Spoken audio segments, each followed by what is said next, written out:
जो डर गया वो मर गया, डर के आगे जीत है। मु कहीं कहूँ एबे रिसर्च रु जना पड़ुची जे जेते सारा क्रिटिकल डिजीज रे लोक मानकर डेथ होची सेथिरु मोर देन 50% डेथ होची बिकॉज ऑफ फियर।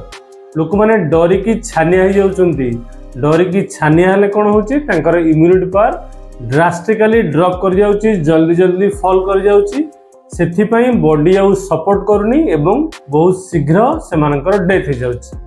मु ए कथा कहिवार कारण वर्तमान कोरोना आम दुआर मुहरे आसिक ठक ठक कलानी, आमको पुण थरे कोरोना तार नुआ रूपरे आसिकी देखा देलानी।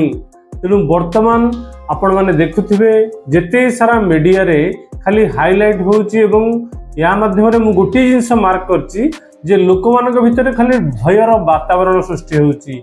भय माने आपनकर इम्यूनिटी पावर डाउन, भय माने आपण छानी है कि आड़ू साड़ू गुड़ाए व्यवस्था करी पकेबे, गुड़ाए मेडिसिन खाई पकेबे, एडवांस गुड़ाए मेडिसिन किनी घर रखिबे।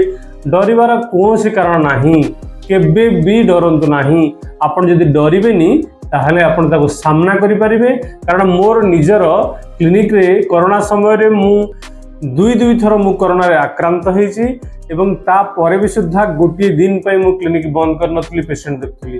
तेणु भाई माने डरंतु नाही, वीडियो को जेते परिबे शेयर करंतु, एटलिस्ट गोटे पॉजिटिव मेसेज लोक मानक पाखरे पहुंचू, भयर वातावरण दूर हेउ एवं आम भितर साहस भर्ती हेउ, आमे माने निर्भय होई उठंतु, आम भितर साहस भर्ती हो जाऊ, आमे कोरोना को निश्चय हरै दे परिबा।